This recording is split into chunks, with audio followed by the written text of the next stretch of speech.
Assalamualaikum warahmatullahi wabarakatuh. Nama saya Muhammad Fauzi. Di sini saya ingin mempresentasikan tugas besar 2 pendidikan anti korupsi dengan nomor NIM 415 200 145. Yang pertama ada latar belakang. Korupsi di Indonesia sudah menjadi penyakit yang cukup akut. Hal ini terbukti dengan banyaknya perkara yang menjerat oknum para pejabat pusat atau daerah baik legislatif, eksekutif dan yudikatif maupun swasta. Perkembangan tindak pidana korupsi ini terus meningkat dari tahun ke tahun, baik dari jumlah kasus yang terjadi dan jumlah keuangan sementara. Dalam segi kualitas tindak pidana korupsi yang dilakukan semakin sistematis, serta lingkupnya mencakup seluruh aspek kehidupan masyarakat. Meningkatnya tindak pidana korupsi yang tidak terkendali akan membawa bencana, tidak saja terhadap kehidupan nasional, tetapi juga kehidupan berbangsa dan bernegara. Tindak pidana korupsi yang meluas dan sistematis akan membawa dampak yang besar terhadap perkembangan suatu bangsa, sehingga harus diberantas dengan upaya luar biasa dalam rangka mewujudkan masyarakat adil dan makmur berdasarkan Pancasila dan Undang-Undang Dasar 1945. Sacipto Raharjo memandang tindak pidana korupsi yang terjadi di Indonesia bukan saja telah membudaya, tetapi juga sudah menjadi kejahatan atau tindak pidana yang terorganisasi yang berdimensi internasional, maka diperlukan upaya luar biasa untuk memberantasnya. Di Indonesia, tindak pidana korupsi para pejabat paling marak terjadi sehingga merugikan negara ratusan juta, miliaran, dan bahkan sampai triliunan rupiah. Itu merupakan tindakan yang tidak terpuji, sangat memalukan, dan juga itu merupakan bagian dari penyebab kurang kesejahteraan rakyat karena banyak yang mencuri uang negara untuk memperkaya diri. Konten ini telah tayang. Kalau dilihat dari segi pandangan sempit bahwa korupsi itu terjadi, yang pertama karena adanya kesempatan, yang kedua adanya niat busuk untuk memiliki, adanya rasa tidak puas atas apa yang dimiliki, dan juga kebutuhannya melebihi atas apa yang dipunya sehingga untuk bisa mendapatkan dengan cara korupsi harta milik negara untuk memenuhi hawa nafsu kotor yang menjijikan. 2. Pembahasan. Di pembahasan ada pengertian korupsi. Pengertian korupsi adalah suatu tindakan penyalahgunaan jabatan atau wewenang yang dilakukan oleh seorang pejabat demi mendapat keuntungan pribadi. Pendapat lain mengatakan definisi korupsi adalah suatu perilaku tidak jujur atau curang demi keuntungan pribadi oleh mereka yang berkuasa dan biasanya melibatkan suap.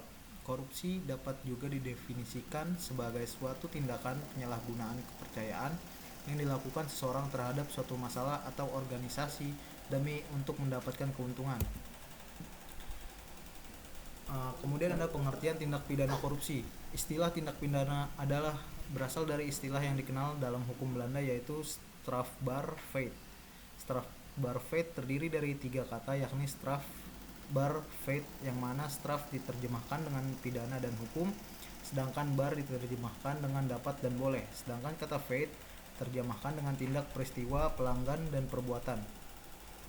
Apabila dilihat secara harfiah, kata straf artinya pidana, bar artinya dapat dan boleh, sedangkan kata feit memang untuk diterjemahkan dengan perbuatan yang untuk mewujudkan diperlukan atau disyaratkan adanya suatu gerakan dari tubuh atau bagian dari tubuh manusia. Misalnya mengambil pasal 362 KUHP atau merusak pasal 406 KUHP. Sedangkan perbuatan pasif artinya suatu bentuk perbuatan fisik apapun yang oleh karenanya dengan demikian seseorang tersebut telah mengabaikan kewajiban hukumnya. Misalnya perbuatan tidak menolong atau perbuatan membiarkan. Contoh tindak pidana korupsi di sini ada 1. Perbuatan merugikan negara, yang kedua ada suap, yang ketiga ada menyalahgunakan kekuasaan. Yang keempat ada korupsi yang berhubungan dengan kecurangan, yang kelima korupsi yang berhubungan dengan pengadaan. Contoh kasus dugaan korupsi. Di sini saya mengambil kasus dugaan korupsi bansos COVID-19 oleh Juliari Batubara.